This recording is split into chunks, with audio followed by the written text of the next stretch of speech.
À la suite de l'affichage des thèses, Luther a dû répondre à un certain nombre de convocations, dont celle de Heidelberg, où s'est réunie la convention des Augustins. Ensuite, le voyage suivant qu'il a dû faire, à pied bien sûr, à Augsbourg, comparaître devant le légat Cayetan, où il était sommé de se rétracter, mais où Luther, disons, Luther finalement a affirmé à Augsbourg la suprématie de la Bible. L'autorité de la Bible est au-dessus de celle du pape. C'est un petit peu le résumé de ce qui s'est dit à Augsbourg. Ensuite, Luther a été convoqué, ça on l'a vu encore la dernière fois, à Altenbourg, devant un autre légat du pape qui s'appelle Karl von Miltitz, qui était beaucoup moins hautain, et ça s'est passé d'une façon assez sympathique.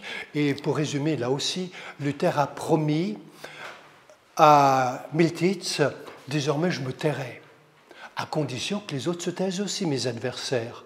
Or, ils ne se sont pas tus. Et notamment un certain docteur Eck, dont on va parler, a invité Luther à une disputatio, un débat public, qui attirait toujours énormément de gens. Ces événements étaient très courus. Et donc ça a lieu à Altenbourg, donc c'est beaucoup plus près de Wittenberg. Et maintenant, on passe à Leipzig avec cette dispute avec le docteur Eck, qui est professeur de théologie à l'université catholique de Ingolstadt. On passe à l'image suivante pour voir ce personnage. Là, je passe très rapidement, je n'entre pas dans beaucoup de détails. Voilà le docteur Eck, très imbu de lui-même, grand théologien, qui rêve d'en découdre avec Luther lors d'une dispute. Luther accepte, bien sûr, puisqu'il est provoqué en quelque sorte. L'image suivante. Ça, c'est un autre personnage qu'on connaît déjà un petit peu, qui est Karlstadt, qui s'appelle aussi Bodenstein de son vrai nom. Et Karlstadt, c'est un collègue de Luther à l'université, professeur de théologie ou de philosophie aussi. C'est lui qui a promu Luther, vous vous souvenez, en 1512, la dignité de docteur en théologie. Karlstadt. Et ce Karlstadt, il est aussi très vaniteux. Il rêve de s'illustrer lors d'un débat public, lors d'une dispute. Et donc, Eck va accepter la dispute avec lui en premier, mais surtout, il veut disputer avec Luther, où il retirerait bien plus de gloire qu'avec lui. La suivante. Ça, c'est un personnage qu'on connaît aussi déjà. C'est Georges, le duc Georges, qu'on appelle Georges le Barbu, un cousin de l'électeur Frédéric le Sage. Alors que Frédéric soutient la Réformation et Luther, lui, s'oppose. Et la suite de la dispute de Leipzig, eh bien, il va être un opposant virulent à Luther. On passe à la suivante. Ça, c'était une vue sur Leipzig, puisque le débat va avoir lieu à Leipzig. On peut passer à la suivante tout de suite aussi. Voici Leipzig, avait donc un croquis, une esquisse de Leipzig à l'époque, et le débat aura lieu dans ce château qui s'appelle la Pleißenburg, qui appartient donc au duc Georges. On passe à la suivante. On arrive directement maintenant au débat, que je résume très rapidement, parce que j'aurais dû le faire la dernière fois. Sur le bouquet de fleurs, pourrait m'interroger tout à fait à la fin, je ne voudrais pas entrer dans ces détails. Voilà donc cette dispute de Leipzig. On est en fin juin, début juillet 1519, moins de 2 ans après l'affichage des thèses. La réunion est présidée par le duc Georges, qui a un geste outré ici, je dirai tout à l'heure pourquoi. Luther qui débat avec, j'imagine que c'est Eck qui est représenté ici, l'Assemblée, les gens qui assistent, mais une Assemblée beaucoup plus nombreuse que cela. Ça a attiré des foules, ce genre d'événement. C'est un petit peu comme nos élections présidentielles. On est tout le monde collé à la télé. Ben là, ils avaient ça pour se distraire. Si on peut dire. Alors, qu'est-ce qui s'est dit à Leipzig? C'est un moment important. À Leipzig, Luther définit l'Église et il dit en somme que l'Église n'est pas à Rome, elle n'est pas chez les évêques, elle est partout là où la parole de Dieu est annoncée et où les sacrements sont administrés conformément à l'institution de Dieu. Et là, il y a une autre affirmation, tandis qu'à Augsbourg, Luther est allé jusqu'à affirmer que l'autorité de la Bible se situe au-dessus de celle du pape. Ici, il dit que l'autorité de la Bible est au-dessus de celle du pape et des conciles. Les conciles, c'est les assemblées d'évêques qui décident des questions de la foi ou de la pratique. Et Luther va jusqu'à dire que les papes et les conciles se sont trompés. D'où le geste de protestation avec un juron du duc Georges, qui est outré par cette affirmation. Parce que Eck est très habile, il conduit Luther sur une pente un peu dangereuse, dans la mesure où il fait dire des choses en rapport avec Jan Hus. Jan Hus, qui était un Tchèque de Prague, professeur d'université, un pré-réformateur. Lui, Hus préconisait aussi la lecture de la Bible. Il avait déjà institué la communion sous les deux espèces et d'autres petites réformes. Et à cause de cela, il a été déclaré hérétique. Et comme il était hérétique, à Constance, lors du concile, en 1415, il a été brûlé sur un bûcher. Il a été brûlé, donc il est hérétique pour tout le monde à cette époque-là. Alors dire que Jan Hus avait des propositions, des phrases qui étaient vraiment évangéliques, voilà qui est scandaleux. Vous voyez, c'est un peu comme ça que ça s'est terminé donc à Leipzig. Donc ça, c'est la dispute de Leipzig, juillet 1519. Et je m'y référerai tout à l'heure encore. Et maintenant, on arrive à notre sujet du jour, en quelque sorte, avec l'image suivante, où nous retrouvons une vieille connaissance qui est... C'est Tetzel, le vendeur d'indulgence.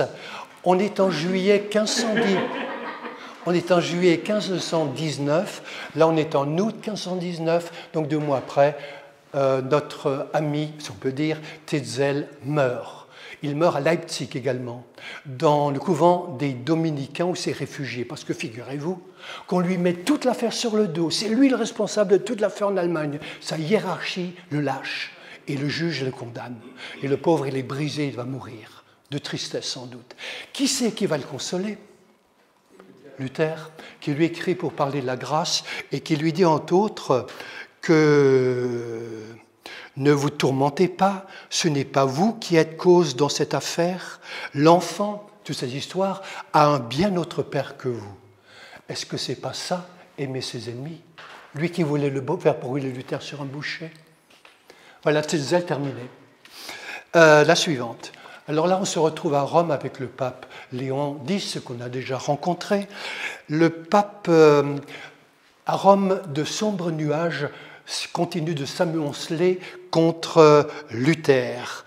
Et maintenant, on est en 1520. Début 1520. Moins de 3 ans après l'affichage des thèses, il y a le procès en excommunication qui va se mettre en route. Et on a appelé Eck, l'autre, celui de tout à l'heure, pour faire un rapport sur la situation en Allemagne. Et vous imaginez ce qu'il a pu dire, Eck, sur Luther. Alors en février, commission se réunit pour l'excommunication avec Eck et Cayetan, celui d'Augsbourg, vous vous souvenez. Début mai, le projet de la bulle d'excommunication est soumise à Léon X. Une bulle, c'est une sorte un document, un décret d'excommunication ou d'autre chose, signé par le pape. Le 15 juin, la bulle est prête et le pape va la signer. Elle va être imprimée et elle va être diffusée. Elle mettra 4 mois pour parvenir à Wittenberg. Il y avait beaucoup d'exemplaires, évidemment, de cette bulle.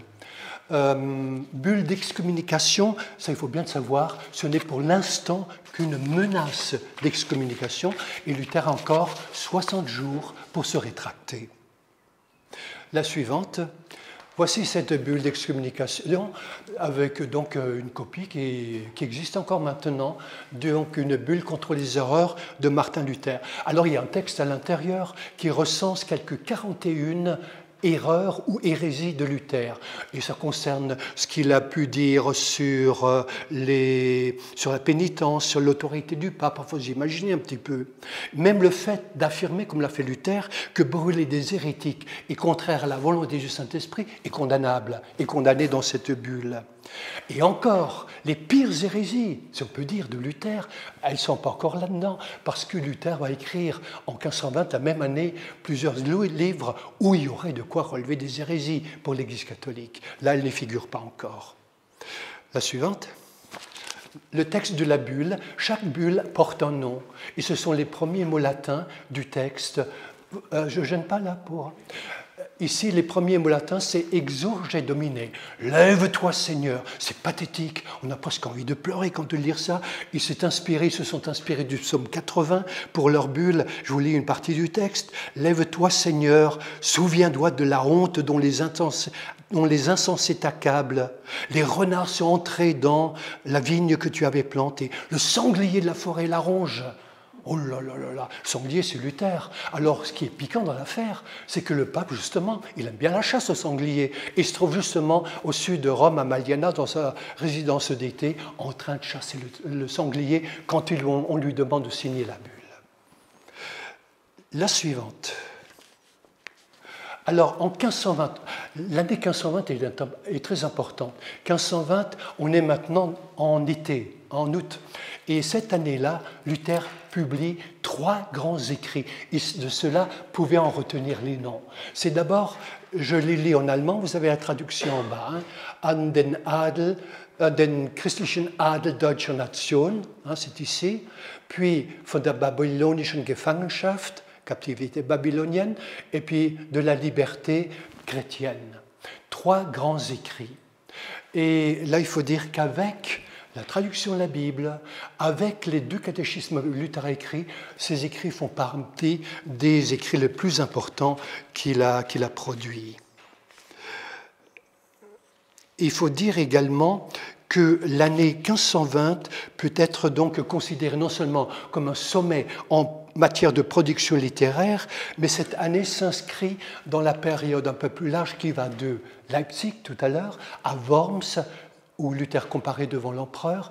Cette période 1520 s'inscrit dans cette période qui constitue un point culminant dans la vie de Luther par l'activité prodigieuse qu'il déploie et aussi qui est marquée par l'ampleur des bouleversements religieux. 1520, hein, et en gros 1519 à 21, période extrêmement importante.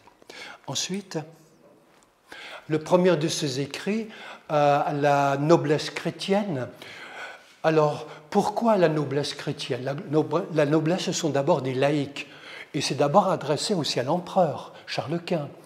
À des laïcs, pourquoi? Mais parce qu'il n'y a plus rien à attendre des religieux. L'Église catholique ne veut rien savoir de réforme, alors il s'adresse aux laïcs. Et pourquoi aux nobles? Il ne peut pas s'adresser aux petites gens qui ne savent pas lire. Un Allemand sur 10 au maximum savait lire. Ils n'avaient pas de pouvoir, les pauvres. Donc il s'adresse à la noblesse. Voilà la raison. Alors qu'est-ce qu'il y a dans ce texte? Alors Luther invite la chrétienté à briser les chaînes de la servitude romaine.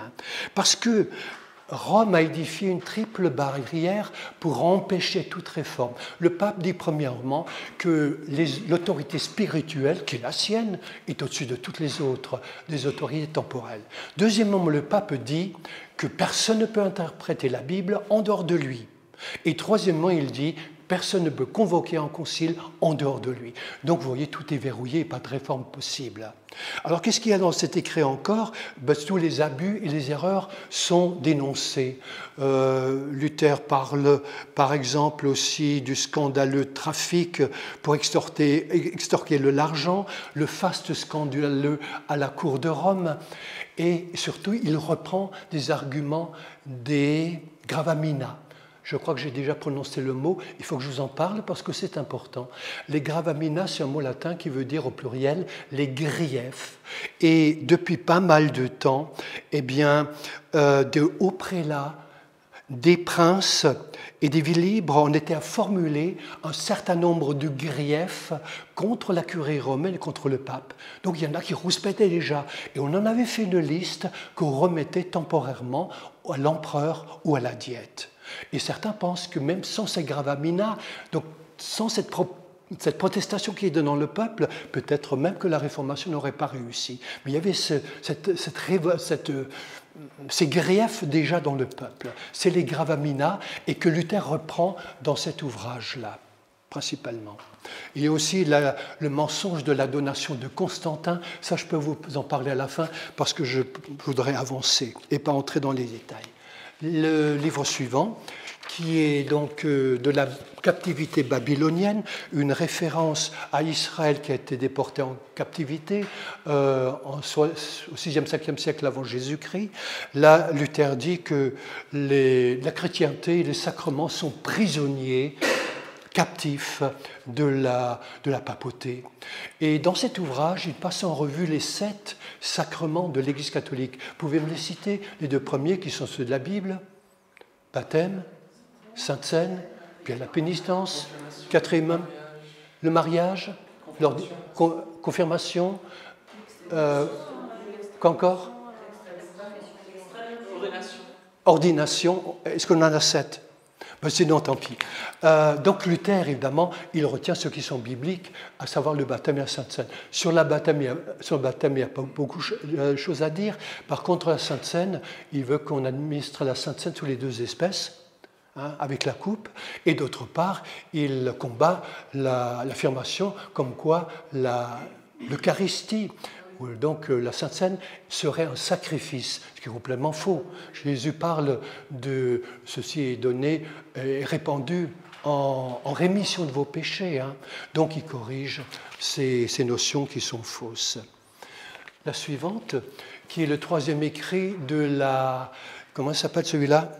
De la liberté chrétienne. Là, en allemand, 2 phrases qui résument l'ensemble. Ein Christenmensch ist ein freier Herr über alle Dinge. Le chrétien est un homme libre sur toute chose et qui n'est soumis à personne. Et la phrase suivante, le chrétien est le serviteur de tout le monde et se met au service de tout le monde. Ce n'est pas contradictoire, c'est complémentaire. Le chrétien est libéré par Jésus-Christ du péché, la mort et du diable, et sa liberté la met au service du prochain. Voilà ce qu'il développe, un écrit irénique dont il a envoyé un exemplaire au pape. Voilà. La suivante. Alors, ceci pour parler de Frédéric le Sage, l'électeur, le protecteur de Luther, qui est sous pression. Là, à côté de lui, il y a le nonce Aléandre qui demande à Frédéric d'interdire la publication des ouvrages de Luther, de les faire brûler, d'arrêter Luther, de le livrer à Rome. Donc il est harcelé, le pauvre Frédéric. On est juste après le couronnement de Charles Quint, en octobre 1520. On s'est déplacé évidemment, il y avait toute la cour, il y avait tous les grands princes, etc., avec Charles Quint. Et on s'est déplacé à Cologne. Donc là, il y a l'électeur maintenant, il y a Aléandre, et il y a aussi Érasme. Érasme, c'est le grand humaniste du XVIe siècle qui a su entrer chez les papes, chez les empereurs, chez les rois. Tout le monde demande ses conseils et ses avis. Et maintenant, Frédéric en profite pour demander à Érasme « Qu'est-ce que toi tu dis de Luther ?» Et là, cette phrase extraordinaire, Luther a péché en 2 points. Il a touché à la couronne du pape et au ventre des moines. Ça veut tout dire. Là, alors Frédéric, à partir de là, il savait à quoi s'en tenir et il continue de protéger Luther. La suivante. Ça, c'est un autodafé des œuvres de Luther. Bon, les prélats catholiques ont quand même insisté auprès de Charles Quint pour obtenir qu'il fasse ordonner que les ouvrages de Luther soient brûlés. Et là, on est dans les Flandres, on est en octobre 1520 toujours. Oui, c'est bien ça, en 1520. Et ça se passe donc à Louvain et dans une autre ville... enfin, peu importe, une autre ville des Flandres, et les ouvrages sont brûlés, et puis également à Cologne et à Mayence. L'image suivante. Voilà. Alors, les livres de Luther brûlent. Il a pu se demander quand ça sera mon tour, éventuellement, parce qu'on le menaçait également de le brûler. Mais c'est lui maintenant qui a un geste d'une audace extraordinaire, puisque c'est lui qui va brûler la bulle d'excommunication. Ça se passe le 10 décembre, mais il ne brûle pas seulement la bulle, il brûle, ce qui est beaucoup plus important, le droit canon, c'est-à-dire la théologie catholique en quelque sorte. Et là, il rompt définitivement avec la doctrine catholique et avec le catholicisme. Ça se passe donc le 10 décembre, c'est-à-dire à peu près les 60 jours qui lui étaient accordés pour revenir sur ses déclarations, pour se rétracter. Ça se passe à l'extérieur de la ville, ça c'est Sainte-Marie-l'Église, le couvent est là, il y a une porte ici dans les remparts qui s'appelle la porte de l'Elster. L'Elster c'est un affluent de l'Elbe qui coule ici, et à l'extérieur il y a une sorte de dépotoir qu'on appelle aussi une voirie, et c'est là que le bûcher donc est allumé. L'image suivante,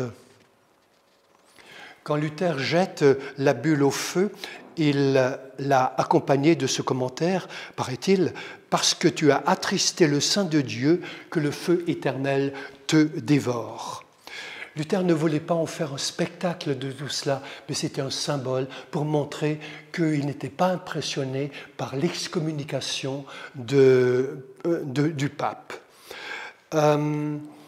Là, le peintre a représenté la scène avec la neige, ce qui est possible puisqu'on est en décembre. Alors il y avait des collègues, Luther a annoncé qu'il allait accomplir ce geste la veille, il y a des collègues qui sont présents et des centaines d'étudiants également. Alors quand c'est terminé, tout le monde se disperse, sauf les étudiants qui font quelques grabuges, un petit qui se livrent à des excès. Le lendemain, Luther réunit ses étudiants à la faculté, quelques 400 étudiants, et il leur dit une chose très importante. Maintenant, après ce geste, vous aussi, vous aurez à choisir entre l'enfer et le martyre. C'est-à-dire, si vous reniez l'Évangile, vous risquez l'enfer. Si vous restez fidèle à l'Évangile et confessez, vous risquez le martyre.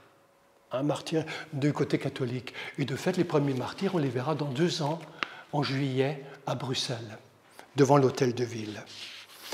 Ensuite, moins d'un mois après, au début janvier, paraît la bulle d'excommunication définitive qui porte, comme vous voyez, ce nom latin. Maintenant, Luther est non seulement hérétique, il est excommunié. Il faut bien savoir ce que ça veut dire. Ça veut dire qu'il n'est plus un membre de l'Église et qu'il va finir en enfer. Cette excommunication, évidemment, si elle attriste Luther, elle ne l'émeut pas plus que cela, parce qu'il a la certitude d'être membre de l'Église, la vraie Église, par la foi en Jésus-Christ. À ce moment crucial, il faut rappeler encore une chose, à savoir ce que j'ai déjà dit, que Luther n'a pas voulu de scission dans l'Église, que ce n'est pas lui qui s'est séparé de l'Église romaine, mais qu'il en a été exclu par l'arbitraire des autorités catholiques, religieuses, et dans le mépris total des principes bibliques. Je vous rappelle qu'en 1512, quand il était devenu docteur en Saintes Écritures, on l'a obligé de jurer fidélité aux Écritures saintes. Et maintenant qu'il est excommunié à cause de cette fidélité.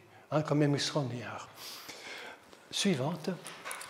Alors, avec tout ce qui arrive, depuis Augsbourg, Luther se pose la question si le pape n'est pas l'antéchrist. Et là, il en a maintenant la conviction, avec tout ce qui s'est passé. Alors, l'antéchrist, pourquoi? Bon, c'est Saint Jean qui parle de l'antéchrist dans la Bible, dans le Nouveau Testament. Pourquoi l'antéchrist? Parce que le pape, il place son autorité au-dessus de l'Écriture, parce que le pape se substitue à Jésus-Christ comme chef de l'Église, et parce que le pape, finalement, il enseigne des choses qui sont contraires à l'Écriture sainte. La Bible enseigne le salut par la grâce, lui, il dit qu'il faut mériter, qu'il faut acheter les indulgences et tout cela. Voilà. Donc pour Luther, le pape est maintenant l'antéchrist. Alors au début de l'année 1521, début de l'année 1521, Cranach publie un livre avec ses dessins. Cranach, c'est le grand peintre de l'époque qui était domicilié à Wittenberg. Il a fait des portraits de tout le monde, Luther et tous les princes de l'époque. On trouve même des portraits de Luther à Florence. On a vu ça quand on y était une fois dans les offices. Et donc Cranach. Et le texte est sans doute de Luther ou de Mélenchon. Alors de quoi s'agit-il? Eh bien, ça s'appelle d'abord Passional Christi et Antichristi, c'est le titre de ce livre. de ces illustrations.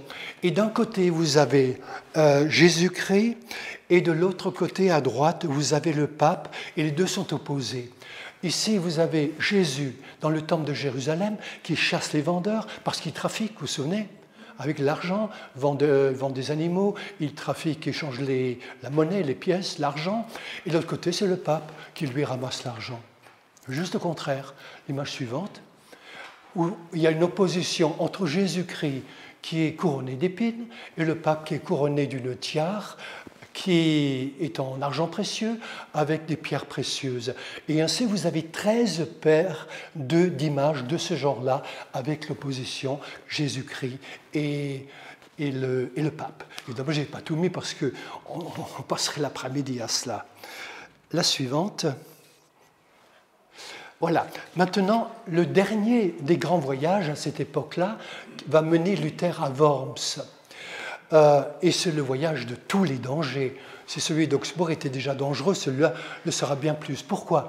Parce que là, Luther est sommé de se présenter devant l'empereur et devant la Diète. Je parle tout à l'heure de la Diète pour vous dire exactement ce que c'est. Ça se trouve donc à quelques 500 km de Wittenberg et la convocation a lieu pour le mois d'avril en 1521. On est maintenant en 1521. Alors, on est confondu quand même par le fait que Luther soit convoqué devant la Diète et devant l'empereur. Pourquoi? Parce que Luther, c'est un petit moine tout de même, Augustin, hérétique de surcroît.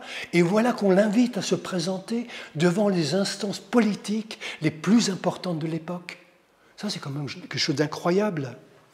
Et ça, on le doit, là encore, à l'électeur Frédéric. Soutenu par ses pairs, il ne voulait pas que Luther soit entendu par ses juges et condamné par eux. Et d'autre part, Charles Quint a signé ce qu'on appelle la capitulation électorale. Ça n'a rien à voir avec une capitulation. C'est un texte. Cette capitulation était un accord conclu entre Charles Quint et les électeurs au moment de l'élection de Charles Quint. Et cet accord était mis par écrit. Et au terme de cet accord, de cette capitulation, eh bien, il était dit qu'aucun Allemand, aucune affaire allemande ne devait être traitée ou être réglée en dehors de l'Allemagne. Par conséquent, Luther, c'est un Allemand et il doit être jugé en Allemagne.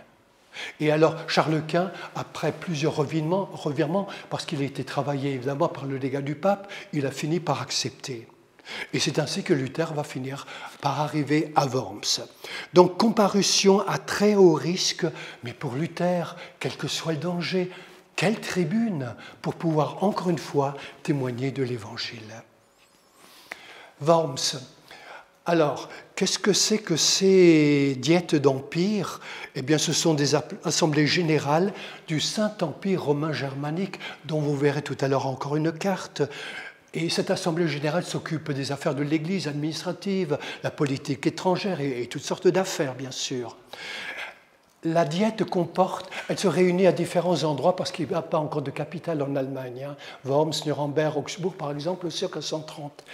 Et donc, cette diète comporte 3 collèges. Elle réunit les 7 électeurs qui élisent l'empereur quand il y a lieu. Elle réunissent les princes ecclésiastiques et laïcs. Et un 3e collège qui réunit des délégués des villes qui avaient aussi leur mot à dire. Cette diète de Worms, c'est la première que Charles Quint va présider. Et donc, on traitera des affaires habituelles à cette diète, et en marge, on traitera de la causa lutheri, donc l'affaire luthérienne, en marge, et pourtant ça occupe tous les esprits à l'époque. La suivante. Là, revoyons encore une fois Charles Quint, pour rappeler qu'il est né en 1500, à la Diète de Worms. Il a 21 ans, il est tout jeune. Il a un précepteur qui s'appelle Chièvre, qui l'a élevé, éduqué depuis l'âge de 9 ans. Gattinara, qui succédera jusqu'en 1530. Lui, Gattinara, il sera plutôt favorable à la Réformation. Malheureusement, il va mourir juste avant la Diète d'Augsbourg. Alors, Charles Quint, c'est un prince qui est un prince prudent et réfléchi, qui prend son rôle d'empereur sérieusement. Ça, il faut le lui laisser. Lui, il veut travailler la consolidation de l'Empire romain germanique, et il considère que la religion, c'est le ciment de l'Empire. Donc, il ne peut pas se permettre un schisme avec le luthéranisme, d'où son insistance, sa volonté d'extirper le luthéranisme. Mais autrement, Charles Quint, ce n'est pas un méchant homme, hein. Donc, il est élevé, Charles Quint aussi, par un certain Adria Florisone, qui, l'année suivante, va devenir pape à la suite de Léon X, qu'on a vu tout à l'heure. Précision importante et intéressante, Charles Quint parle le français, parce qu'il a été élevé dans cette langue, dans les Flandres.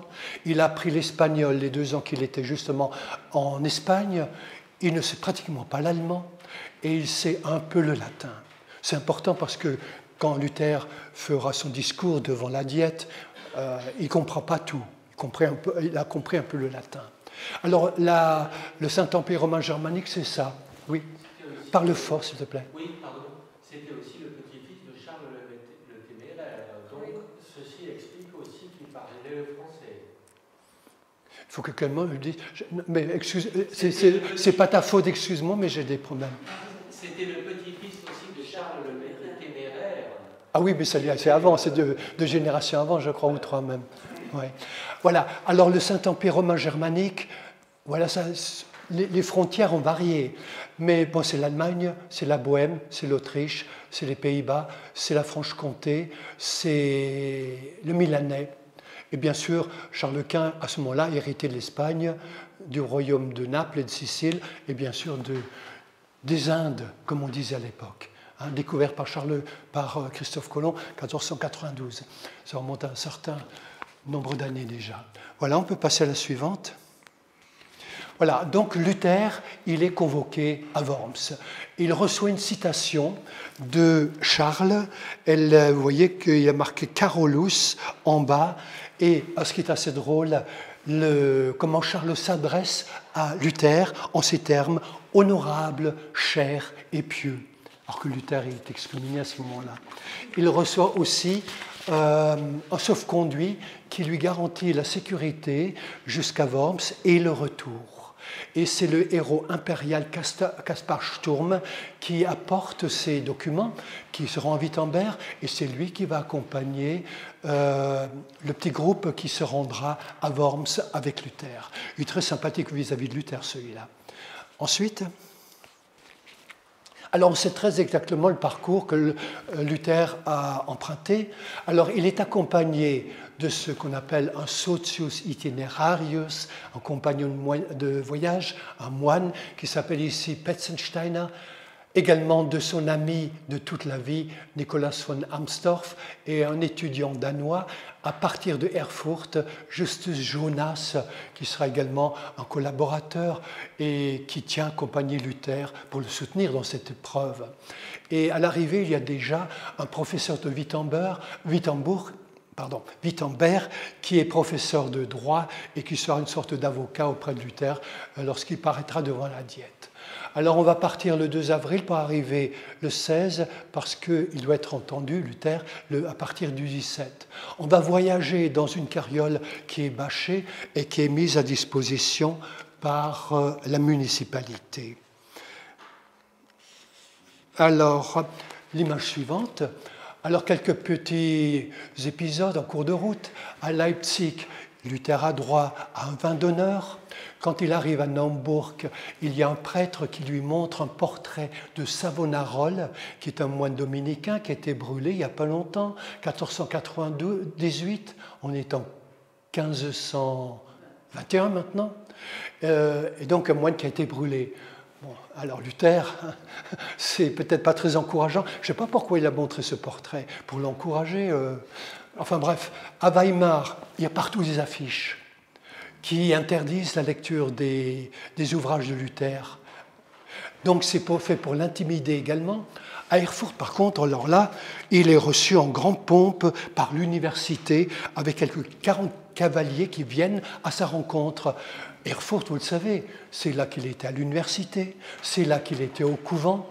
Donc là, il va rester 3 jours et prêcher également dans le couvent des Augustins, qu'il connaît bien. On continue à Gotha, il a de terribles maux de ventre maintenant, ça c'est embêtant, il n'en dort plus. Et ça va se poursuivre en cours de route également. Et puis, ma foi, on continue la route. Pas oublier non plus que Luther a emporté son luth pour faire de la musique et pour chanter, pour se donner du courage. Voyez. Et puis on arrive à Francfort, où un certain William Nesse, qui est un géographe célèbre, a une école de garçons et demande à Luther de la visiter. Luther va bénir les enfants. Ça, c'est à Francfort. Et l'étape suivante, c'est Oppenheim, où on lui tend encore un piège. Pour mieux comprendre ce piège, il faut que je vous emmène d'abord à la Ebernburg. Regardez, c'est juste à côté, hein, vous voyez. Alors on arrive, la suivante, à la Ebernburg, qui est donc au bord du Rhin également. Alors ce château appartient à Franz von Sickingen, qui est un chevalier. Et avec d'autres chevaliers, ils ont entendu l'appel à la noblesse chrétienne, ils sont enthousiastes, ils veulent soutenir Luther. Lui, là, Franz, il dit à Luther, mais reste donc dans le château, qu'est-ce que tu vas à Worms et risquer ta vie? Évidemment, Luther, il ne répond pas à cette invitation. Il y a également des poètes, chevalier poète von Hutten. Et il y a également, à ce moment-là, Martin, comment s'appelle, Bucer, hein, qu'on a rencontré tout à l'heure à Heidelberg. Hein. Et alors, on va se servir de ce Martin Bucer pour tendre un piège à Luther. Et on va passer à la suivante. C'est que Charles Quint avait un confesseur, un moine confesseur, son chapelain, qui s'appelle Glapio. Et ce Glapio est venu à la Ebernburg de tout à l'heure, au château, pour dire, écoutez, demandez donc à Luther qu'il vienne au château, j'ai quelque chose d'important à lui dire. On envoie Bucer qui se doute de rien. Alors Luther, évidemment, il dit à Bucer, mais si Glapio a quelque chose à dire, il peut me le dire à Worms. À Worms, Glapio n'aura plus rien à dire. Mais ce qu'on a voulu, c'est retarder Luther. Parce que le lendemain, il devait se présenter à Worms, donc il aurait été retardé. Donc un piège dans lequel Luther n'est pas tombé. Et ce n'est pas fini, parce que maintenant, l'électeur qui est déjà à Worms pour la diète, il se rend compte que tout le monde est contre Luther. Et il sait qu'il ne pourra pas assurer la protection de Luther. Il envoie Spalatin, qui est son conseiller, son secrétaire, et un ami de Luther, pour dire à Luther, écoute, l'électeur ne pourra pas te protéger. Et encore, donc, une dernière tentative pour dissuader Luther d'aller à Worms. Et c'est là qu'il y a cette fameuse parole, vous vous en doutez, même s'il y avait autant de diables à Worms que de tuiles sur les toits, j'irai à Worms. Qu'est-ce qu'il a encore ajouté pour être précis? Si Huss a été brûlé, c'est pour ça que je vous parlais de Huss tout à l'heure, un siècle auparavant, si Huss a été brûlé, la vérité ne l'a pas été. Donc Luther va à Worms. Des diables, devait y en avoir un pagaille à Worms, évidemment. La suivante. On est à Worms, au bord du Rhin. La cathédrale est là, c'est là que ça va se passer, à côté. La suivante.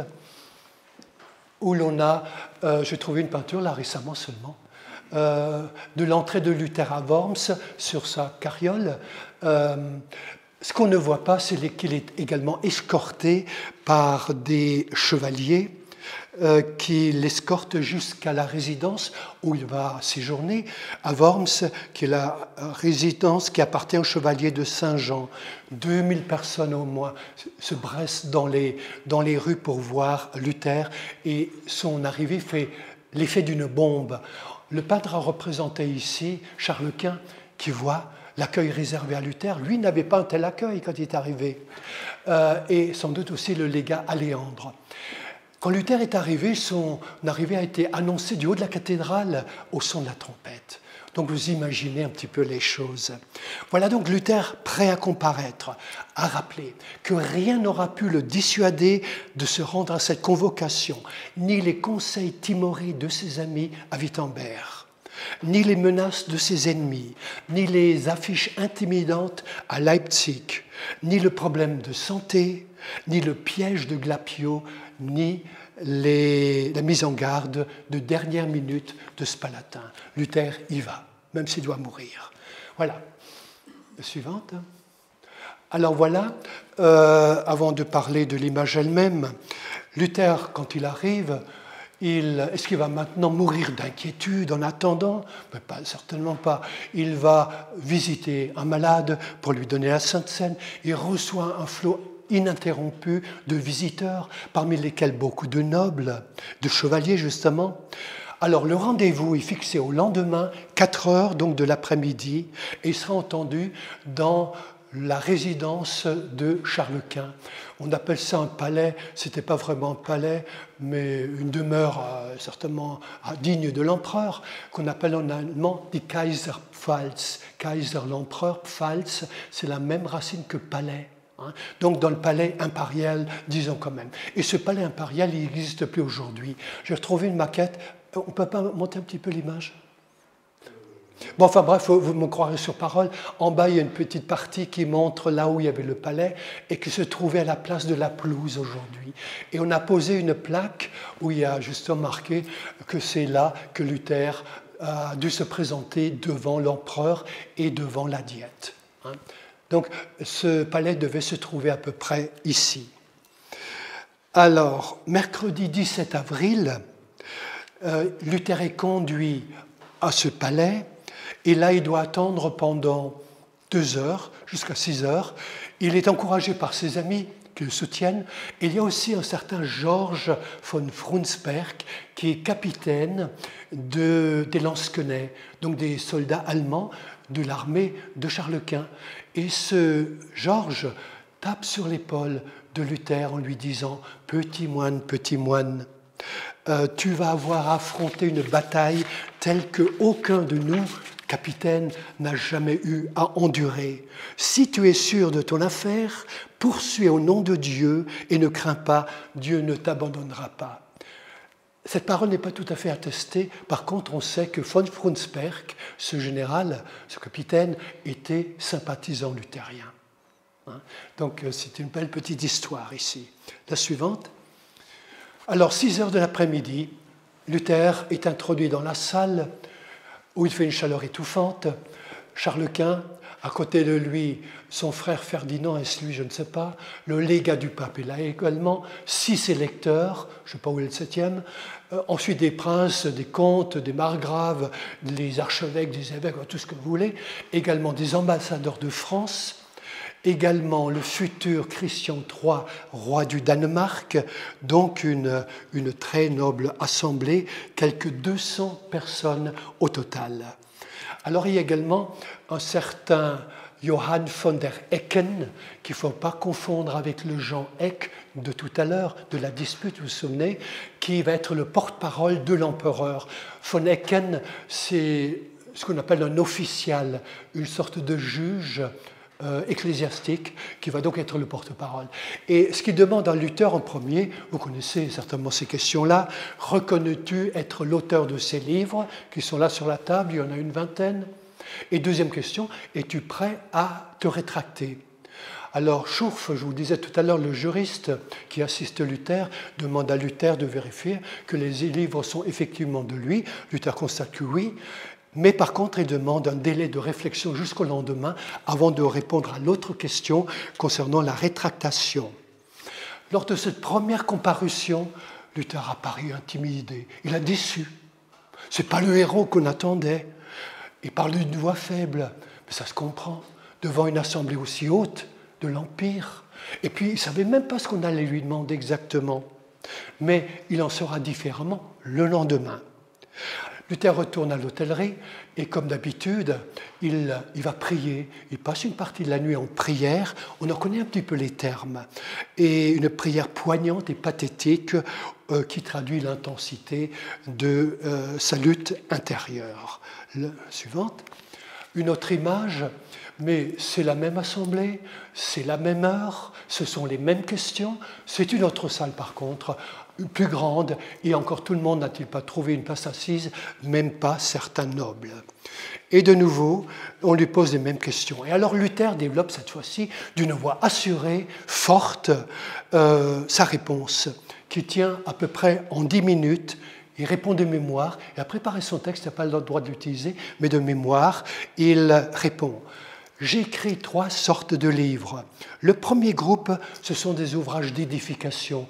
Même mes ennemis ne trouvent rien à y redire. Je ne peux pas les rétracter. Le deuxième groupe, ce sont des livres polémiques, où oui, j'ai attaqué la papauté. Mais là non plus, je ne peux pas me rétracter, ce serait malhonnête de ma part. Et là, Luther était assez habile, parce que, n'oubliez pas les gravamina, que tout le monde connaît. Donc, les griefs que Luther a pu formuler dans ses ouvrages, on s'en doute. Et le troisième groupe de livres que Luther a écrit, c'est contre des personnes privées. Et là, il dit, oh, j'ai parfois été un peu trop loin, un peu trop vif, mais je suis un homme, je ne suis pas un saint. Voilà. Alors, dans la salle éclairée par les torches, la chaleur est étouffante. Il a parlé en latin.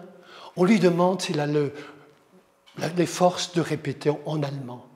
Et il le répète. À moins que c'était le contraire, ça on ne sait pas exactement. D'abord l'allemand et ensuite le latin. En tout cas dans les 2 langues. Et ça, il le fallait pour l'assistance où tout le monde ne comprenait pas latin et pour l'empereur qui ne comprenait pas l'allemand. Voyez ? Donc voilà pour cette réponse de Luther. La suivante, mais il n'a toujours pas donné la réponse qu'on attendait. Est-ce que tu te rétractes, oui et non? Et alors l'official de Trèves demande maintenant une réponse claire et nette. Sans corne et sans dents, va dire Luther. Et voici la réponse de Luther, qui est historique, que je vais lire in extenso. Puisque votre majesté impériale et vos seigneuries me demandent une réponse nette, je vais vous la donner sans corne et sans dents. À moins que de me convaincre par les témoignages de l'Écriture et par diverses raisons, car je ne crois ni au pape ni au concile seul, puisqu'il est clair comme le jour qu'ils ont souvent erré et qu'ils se sont contredits, je demeure convaincu par des saintes Écritures que j'ai citées, et ma conscience est liée par la parole de Dieu. Je ne veux ni ne veux me rétracter en rien, car il est dangereux d'agir contre sa propre conscience. Il fait appel à la liberté de conscience pour la première fois, à cette époque-là, je pense. Me voici, je ne puis autrement que Dieu me vienne en aide.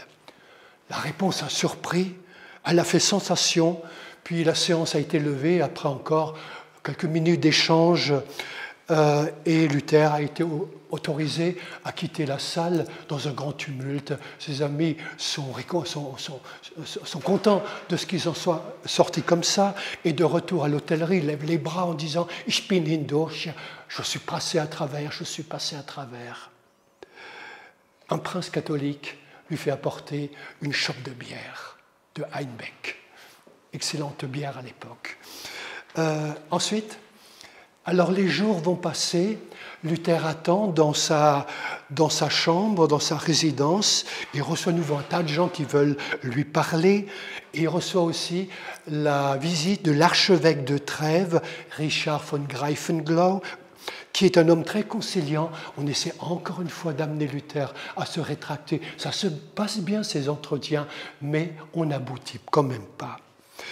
Alors Luther va-t-il bientôt pouvoir quitter Worms? Est-ce qu'on va lui donner l'autorisation? Il l'attend de la part de l'empereur. Et d'ailleurs, quel sort va-t-on maintenant lui réserver? Que va décider Charles? Il semble qu'il s'en est fallu du peu que sur l'insistance du légat Aléandre, Luther ait connu le sort de Jean Hus. Finalement, Luther est quand même autorisé à quitter la ville le 26 avril, muni d'un sauf-conduit. Mais voilà la condamnation que prononce l'empereur, qui est un ardent défenseur, vous le savez, de la foi catholique. Luther est mis au ban de l'Empire. La décision est connue sous le nom d'édit de Worms, qui est daté du 26 mai 1521, mais qui a été antidaté, parce qu'il y a tas de gens qui étaient déjà partis, des membres de la Diète. Et voilà, ça c'est une copie de cet édit de Worms, authentique. Manet était au banc de l'Empire, ça veut dire que n'importe qui le rencontre peut le dépouiller ou le tuer impunément, ou a l'obligation au moins de se saisir de lui et de le livrer à la justice. Interdiction de l'héberger, de le nourrir, de le protéger, sous peine de subir la même condamnation. Suivante. Alors Luther va prendre le chemin du retour, donc par emprunter la même route que lorsqu'il est venu. Le départ se fait dans une relative discrétion. Sturm, le héros impérial, le rejoint à Oppenheim, il l'accompagne jusqu'à Friedberg. Là, Friedberg, Luther lui dit « Bon, maintenant, merci, j'ai plus besoin de protection », ils s'embrassent. Le Kaspar Sturm apprécie bien Luther, et ce n'est pas un fanatique du pape. Et puis on poursuit la route jusqu'à Hersfeld. Là, il est accueilli par une troupe qui vient à sa rencontre de la part du prince-évêque Crato Milzius, il s'appelle, qui veut accueillir Luther chez lui, il offre sa chambre pour la nuit. Il lui demande de prêcher. Luther lui dit, vous savez que c'est interdit, est-ce que vous risquez? Il dit, tant pis, faites-le quand même. Le lendemain, avant de partir, à 5 h du matin, un sermon encore. 5 h du matin. Et puis la route se poursuit jusqu'à Eisenach, qui est près du château de la Warburg. Et ça, on va le prendre sous la loupe, parce qu'une partie de la troupe va prendre le chemin de Wittenberg ou d'Erfurt, c'est-à-dire Jonas Schurf et l'étudiant, tandis que Luther, accompagné de Amsdorff et du moine Petzensteiner, va se rendre à Murat. Pourquoi? Mais parce que son père est originaire de Murat. Il a beaucoup de parenté encore dans la région. Et il va passer la nuit chez l'oncle Heinz, suppose-t-on.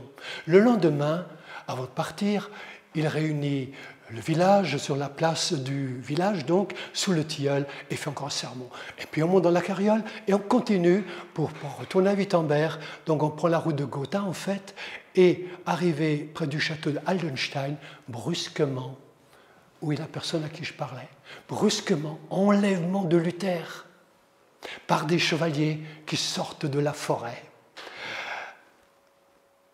Et on va le conduire à travers la forêt pendant des heures jusqu'au château de la Warburg. C'est l'image suivante maintenant.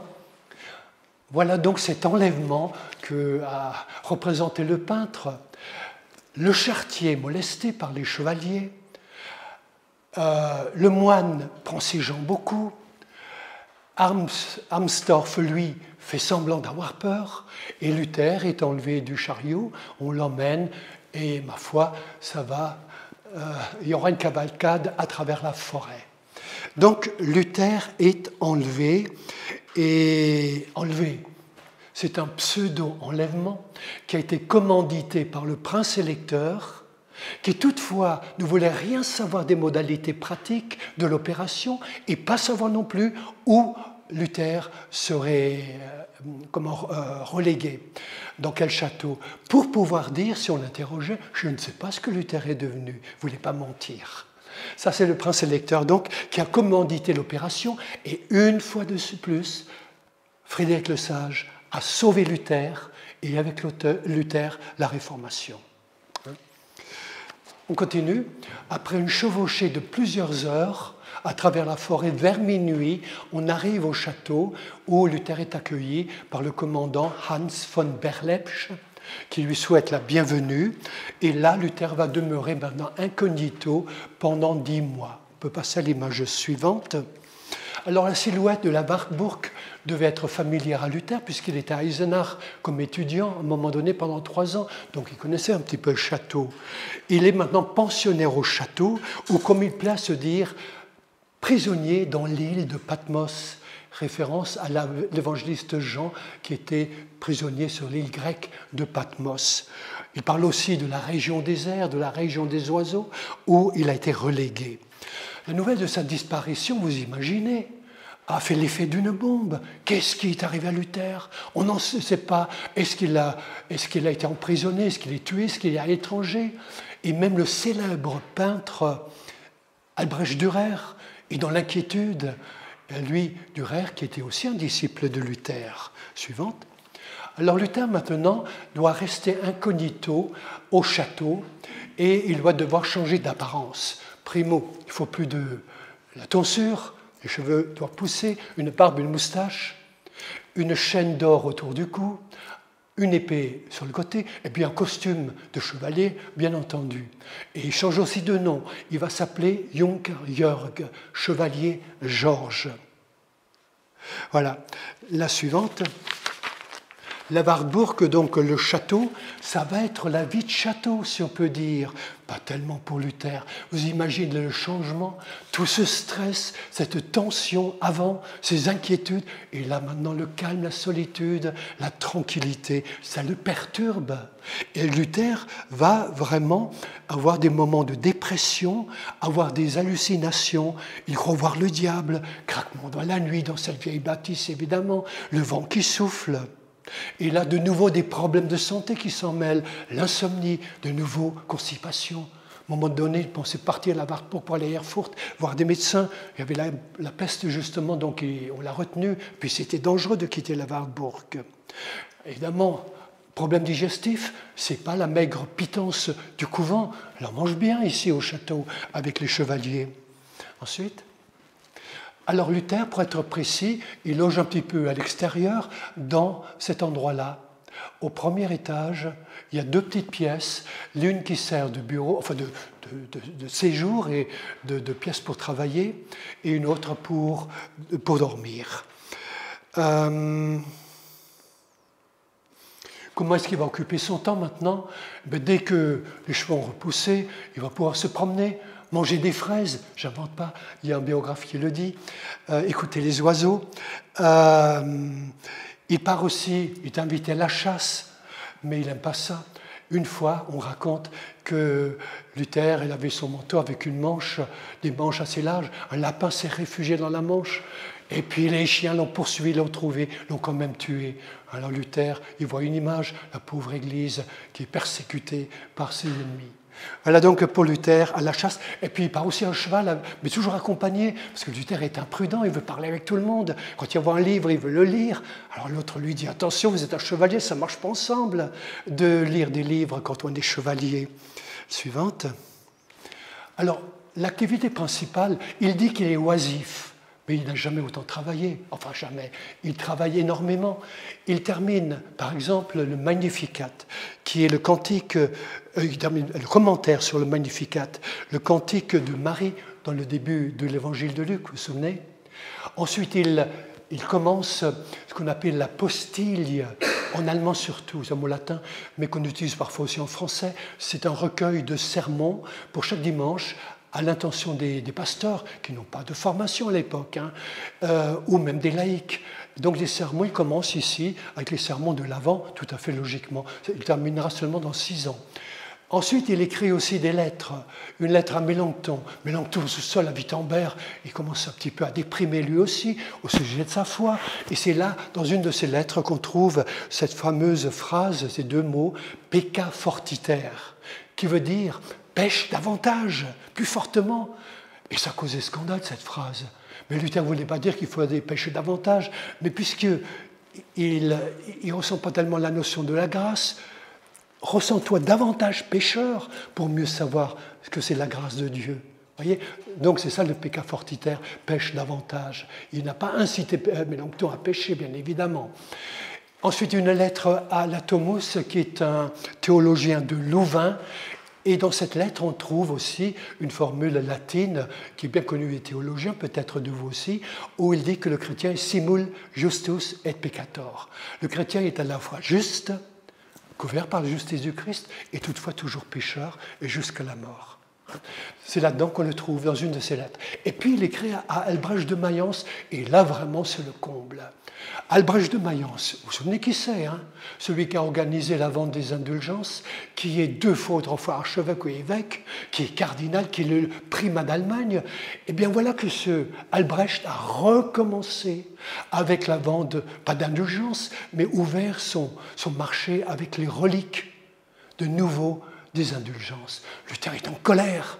Et figurez-vous que lui, Luther, excommunié et mis au banc de l'Empire, il se permet d'écrire à Albrecht pour lui dire, pour donner un ultimatum et lui dire que d'ici 2 semaines, il faut que ce trafic prenne fin, faute de quoi il va l'entendre. C'est tout de même extraordinaire une telle lettre, mais plus extraordinaire encore la réponse d'Albrecht, qui répond « Libraire docteur, cher docteur, j'ai déjà mis fin au trafic. » On n'en revient pas. Voilà la suivante. Voilà la chambre, la pièce dans laquelle Luther a travaillé et notamment traduit la Bible, ce dont je vais vous parler maintenant, pas la Bible, le Nouveau Testament. Il commence la traduction du Nouveau Testament grec en allemand début décembre. Et il termine la traduction fin février. Ça veut dire en moins de 3 mois, il a traduit le Nouveau Testament de grec en allemand. C'est une performance incroyable, qui est étonnante. Essayez de lire le Nouveau Testament, combien de temps vous mettez? Lui, il le traduit en moins de 3 mois. Alors, ce qu'il y a de nouveau dans cette traduction, c'est que Luther, lui, part du texte grec, du texte original, et va rendre ce texte en allemand, un allemand populaire, facilement compréhensible et non moins d'une grande qualité littéraire.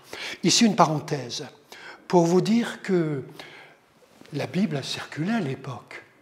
Il y avait de nombreux éditeurs de la Bible, mais de la traduction latine qui s'appelle la Vulgate. Elle a commencé à être imprimée par Gutenberg en 1454, autour de cette date, et par la suite de beaucoup d'éditeurs en Europe ont publié la Bible latine. Et il n'y avait pas que la Bible latine, il y avait des traductions allemandes avant celle de Luther. On compte 18 traductions allemandes, dont une, la première, qui est de Mentel, originaire de Sélestat, publiée en 1466, Mentel qui repose à la cathédrale de Strasbourg. Donc il y avait des traductions de Luther avant, sauf que c'était des traductions dialectales, qui étaient mal traduites, qu'on ne comprenait pas bien, et on était parti du latin, de la Vulgate, la traduction d'un certain Jérôme. Autrement dit, Jérôme avait traduit l'original en latin, et les autres avaient traduit du latin en allemand. Donc vous imaginez les fautes qu'il pouvait y avoir. Donc la traduction de Luther s'imposait. Voici la suivante. Alors Luther a eu la chance aussi qu'à ce moment-là, Erasme, vous vous souvenez de l'humaniste, qui était aussi un linguiste distingué, il a édité le Nouveau Testament à Bâle, 1516, deuxième fois en 19, et Luther s'est servi certainement aussi de ce travail. Qu'est-ce qu'il a fait, Erasme? Mais figurez-vous, maintenant on a un livre, la Bible, hein, bien relié et tout, mais ça n'existait pas à l'époque. Il y avait des copies de manuscrits du Nouveau Testament. Erasme disposait, paraît-il, de 6 ou 7 manuscrits. Mais ça, il fallait les mettre ensemble. Il y avait des ratures, c'était corrigé. Enfin, vous imaginez un petit... Lui, il a mis ça au clair. Et voilà le texte définitif dont Luther peut servir. À côté, la traduction latin. Erasme a traduit le grec en latin, mais en bon latin, parce qu'il est un spécialiste des langues. Donc Luther a eu une aide de ce point de vue-là. Voilà, suivante. Et ce Nouveau Testament est publié, Luther sera plus à la Wartburg à ce moment-là, en septembre, et on appellera alors ce Nouveau Testament le Testament de septembre, qui sera vite épuisé. Il y aura une autre édition dès le mois de décembre. Autre parenthèse, fait réjouissant, c'est qu'ailleurs aussi on traduit la Bible. En France, connaissez Lefebvre d'Étaples, humaniste français? Eh bien, elle traduit l'année suivante le Nouveau Testament en français, puis la Bible, subventionnée par François Ier, sa sœur, et un évêque en France. En Angleterre, oui. Mais il faut me dire. Il y a eu aussi les Vaudois qui ont contribué à la traduction de la Bible par l'évêque. Je suis désolé, je ne comprends pas. Non, mais il faut quelqu'un ait une autre voix. Il y avait aussi des Vaudois qui... Mais c'était avant. Ah, c'est longtemps avant. Ah oui, c'est le 12e. Oui. Avant, il y avait les Vaudois, il y avait Jean Hus, justement. En Angleterre, il y avait Wycliffe aussi. Un peu avant Jean Hus. Jean Hus, c'est le 15e siècle. Avant, c'était Wycliffe en Angleterre, traduction. Hein. Mais là, on a maintenant une traduction qui est faite à partir du grec, également en Angleterre, par William Tyndale. William Tyndale, qui traduit le Nouveau Testament, il doit se réfugier sur le continent, et puis finalement, il continue l'Ancien Testament, il n'arrive pas à la fin, parce qu'il est arrêté, sur l'ordre de Charles Quint, étranglé et brûlé. Voilà. Donc, mais il y a des traductions un peu partout maintenant. Hein, et ça, c'est un fait réjouissant. Ensuite, la suivante. Alors, nous sommes en 1521. Imaginez Luther tout seul à la Wartburg. S'il avait une gazette pour lire un peu les nouvelles, un journal, il aurait appris que François Ier construit un château, celui de Chambord, ça commence en 1519, sort juste de terre, que les Turcs, ils avancent, ils ont pris Belgrade, ils menacent l'Empire. En 29, ils sont devant Vienne. Magellan a commencé le tour du monde il y a quelques années. Ben, il meurt, le pauvre, juste au moment où Luther quitte Worms. C'est marrant. Enfin, marrant, si on peut dire. Et il ne pourra pas terminer son tour du monde. Il n'y aura plus que 17 marins sur plus de 200 qui vont arriver à Séville, qui ont fait le tour du monde, subventionné par Charles Quint. Ensuite, Cortés, Hernando, cruel comme tout, qui massacrent des centaines de milliers d'Aztèques pour leur voler leur or. Charles Quint, lui, la même année, il s'apprête à quitter l'Allemagne pour aller 8 ans en Espagne. Et en même temps, la guerre se rallume dans le nord de la France et en Lombardie contre les Français. Ce qui donne un peu de répit aux luthériens et qui rendra plus difficile la l'exécution de l'édit de Worms. La suivante. La peste, je vous en ai déjà parlé. Au moins de ce côté-là, Luther est tranquille à 400 mètres d'altitude à la Wartburg, à l'air pur. La suivante. Alors, Luther est à la Wartburg et à bonne distance de Wittenberg. Vous vous souvenez, Wartburg, il y a Eisenach, c'est loin. Et en bas, ça commence à remuer. Je veux dire, en bas, à Wittenberg. On s'inquiète, Luther n'est pas là, les esprits commencent à s'agiter, certains veulent poursuivre son œuvre, ce à quoi il n'y aurait rien à redire s'ils ne se sentaient pas obligés d'aller plus loin que Luther et d'aller plus vite que Luther. Ils estiment que les changements doivent maintenant se mettre en place. L'abolition des messes privées, la pratique de l'allemand, etc. Des bonnes choses, mais ils vont trop vite, eux. Et là, il y a surtout deux personnages qui entrent en scène. Un moine augustin, un collègue de Luther, en quelque sorte, Gabriel Zwilling, et d'autre part, Karlstadt, Andreas Bodenstein, qu'on a vu tout à l'heure à Leipzig. Ces deux-là, c'est un peu les vedettes qui se laissent aller à des initiatives intempestives. Luther, il entend parler de ça de loin. On lui fait des rapports. Il est même incognito à Wittenberg au mois de décembre. Souvenez-vous, il est à la Wartburg depuis mai. En décembre, il fait un petit tour incognito. C'est risqué, mais en fait, il y a été quelques jours. Et bon, il prend la température, il n'est pas trop inquiet. Mais malgré tout, au début de l'année suivante, on est maintenant en 1522, l'année suivante, ça ne va plus à Wittenberg. Il y a des désordres, des violences contre les objets, contre les statues, les images, et même contre des personnes. Et là, on a une illustration de cela, où Karlstadt, il est largement impliqué dans ces troubles. Donc on détruit les images et les statues sous prétexte qu'il ne faut pas adorer les statues et les images. Mais il n'y a pas d'adoration. Enfin, c'est discutable en tout cas. Si les images servent à illustrer une scène biblique, il n'y a aucun mal à avoir des images. Voyez ? Donc Luther, quand il entend parler de ça, ça ne va plus, début janvier. Il se demande combien de temps il peut encore rester à la Wartburg.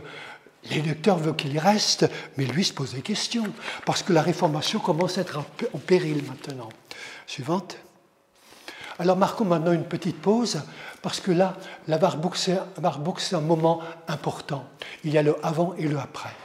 Avant, donc ça va de 1521 à 22, 10 mois. en gros. Hein. Avant, Luther redécouvre les vérités de la Bible. Après, il doit les traduire dans la réalité de la vie de l'Église, les mettre en pratique, hein, avant et après. Ensuite, avant, il doit combattre les erreurs, tiens, qu'est-ce qu'il fait ce M, de l'Église catholique, et encore après, il devra aussi les combattre. Mais à partir de là, il doit combattre maintenant son aile gauche, en quelque sorte. Des gens qui sont sortis de son propre milieu et qui vont devenir des sectes évangéliques. Voilà.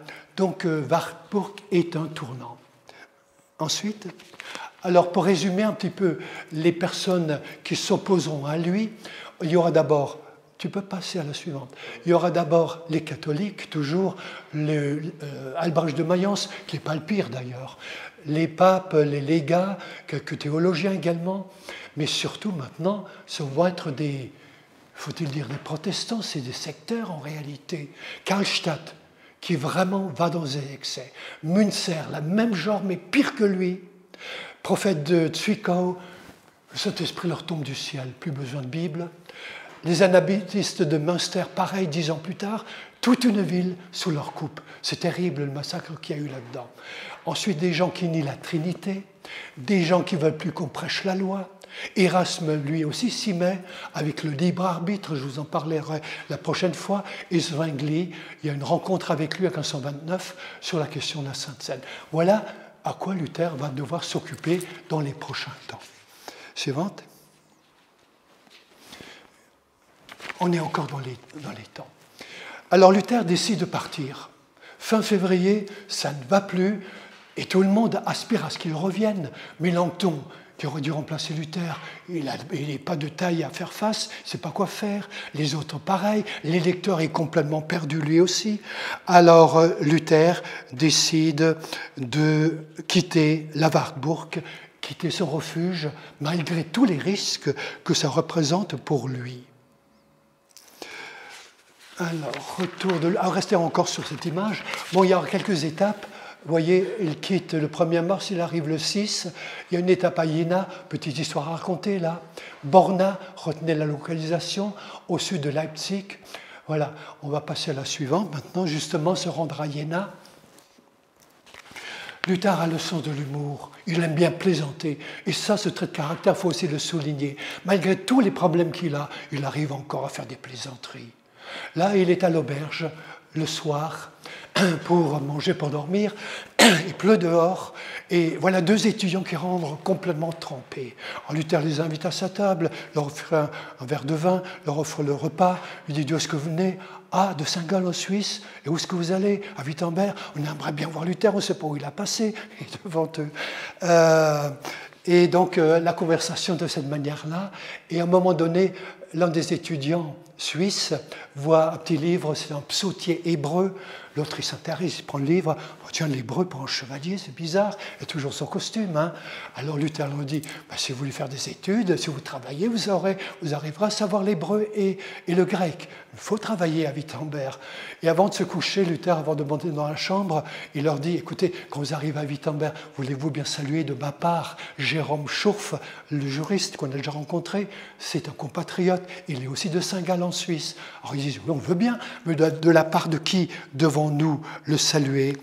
Alors Luther a cette réponse, dites-lui simplement, celui qui doit venir vous salue, il comprendra. Quelques jours plus tard, ils se rencontrent tous à Wittenberg chez Jérôme Schurf et Luther habillé en moine de nouveau. Voilà. Donc pour souligner ce trait de caractère de Luther, qui est un joyeux compagnon aussi. Suivante. Alors oui, avant cela, il y a, je vous l'ai dit, Borna où Luther fait aussi escale, et là, il faut quand même qu'il se justifie auprès de l'électeur d'être parti sans son autorisation. Et là, il envoie une lettre pour décharger l'électeur de sa responsabilité au cas où il lui arriverait quelque chose. Luther envoie une lettre d'anthologie, pleine de respect et pleine d'audace. Il faut que je vous la lise également, celle-là. Je vous écris, à votre Altesse, pour que votre Altesse sache que je viens à Wittenberg sous une protection autrement plus puissante que celle de l'électeur, la vôtre. Je n'ai nullement la pensée de solliciter votre secours. Je crois même que je protégerai plus votre Altesse qu'elle ne me protégera. C'est Dieu seul qui doit tout faire sans aide et sans aucun concours humain. C'est donc celui qui croit le plus qui protégera plus l'autre. Belle phrase, hein?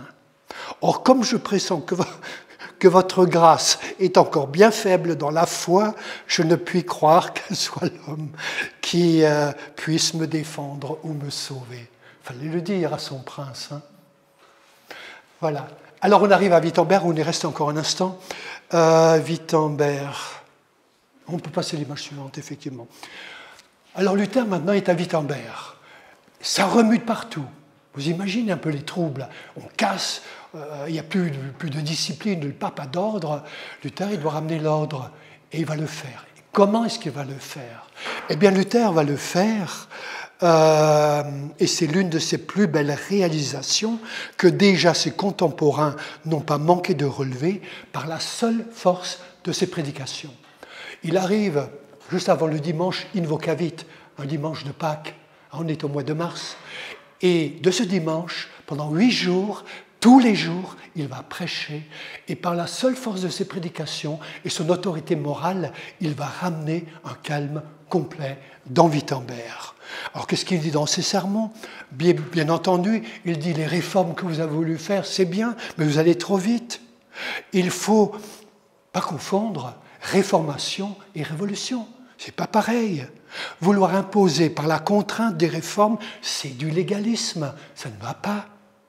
L'une des principales critiques de Luther, c'est la suivante. Les réformes que vous avez entreprises sont bonnes en elles-mêmes. Vous les faites avec trop de hâte et trop de précipitation. Vous les faites sans amour. Ça, c'est pas de l'évangile, ça. Sans patience envers les faibles. Au fur et à mesure que l'évangile va être connu, bien l'évangile fera son travail et les abus tomberont d'eux-mêmes. Voilà en substance ce qu'il a prêché. Et puis pour ce qui est des mouvements iconoclastes, il leur dit justement, les images, les adorer, c'est de l'idolâtrie, on est d'accord, mais quand l'image sert à illustrer une scène biblique, eh bien c'est tout à fait justifié. C'est pour ça que dans la Bible, vous aurez beaucoup d'illustrations dans celle de Luther. Et c'est ainsi que Luther amène progressivement le calme dans la ville et aussi un petit peu à l'extérieur. Et il va aussi aller aussi loin que Zwickau, Erfurt ou ailleurs. Ensuite, voilà, donc on va terminer avec cela bientôt. Wittenberg est là, et alors ça remue du côté de Zwickau. À Zwickau, vous voyez, ça fait à peu près 200 km. C'est une ville industrielle, où on travaille le textile, on exploite l'argent, des mines d'argent, une population qui est religieusement, socialement instable et où certains prophètes, entre guillemets, réussissent malheureusement leur travail. Là apparaissent donc ce qu'on appelle les prophètes de Zwickau. On peut passer à la suivante déjà, vous voyez la localisation. Hein. Ces prophètes de Zwickau sont des faux prophètes, des prophètes autoproclamés. C'est-à-dire, eux déclarent qu'ils sont des prophètes. Et pourquoi sont-ils des prophètes? Parce que, figurez-vous, eux reçoivent directement du ciel le Saint-Esprit avec des révélations, avec un nouvel enseignement. Et du coup, ils n'ont plus besoin de la Bible. Ils s'en moquent de la Bible. Bible, Babel, Boubel. Vous voyez, nous, on n'a pas besoin de la Bible comme vous. On a directement le ciel en relation avec nous. Et comment est-ce qu'ils reçoivent le Saint-Esprit? Ils donnent la recette également. Comment entrer en communication avec le ciel? Ils disent, placez-vous dans l'ennui. Le mot allemand, c'est Langeweile, effectivement, ennui. Soyez dans l'attente, la passivité, et vous verrez. Dieu vous parlera directement. Vous imaginez que c'est dangereux, cette façon de faire, parce que c'est leurs propres idées qu'ils prennent pour celles de Dieu. Et d'ailleurs, derrière leurs propres idées, il y a en fait le diable. C'est pourquoi j'ai dessiné le diable ici, pour dire qu'en réalité, ces prophètes sont inspirés par un esprit diabolique. Et parmi ces faux prophètes, il y en a 3 qui se distinguent, et surtout le dernier, Storch, la cigogne, qui prétend même être en relation avec l'ange Gabriel, qui fait aussi des révélations. Voilà. Ça va beaucoup changer aujourd'hui. Ben, Aujourd'hui, ça va beaucoup changer. l'ange Gabriel a déjà inspiré Mahomet. paraît-il. Le livre de Mormon également. Il y a l'ange Gabriel, il est souvent de service, l'ange Gabriel, en dehors de l'Annonciation. Mais enfin, vous voyez les gens de fantaisie, de danger que ces gens représentent. Alors du coup, ces gens-là, c'est aussi des apocalyptiques. Ils veulent instaurer le paradis sur la terre, préparer la venue du Seigneur. C'est le Christ qui va venir, le royaume de Dieu sur terre. Et ils vont être violents. Il y aura des massacres, des choses comme ça. Et au niveau de la théologie, forcément, ils sont aussi complètement à côté. C'est là qu'on aura maintenant les anabaptistes, on rebaptise les adultes, on ne veut plus du baptême des enfants.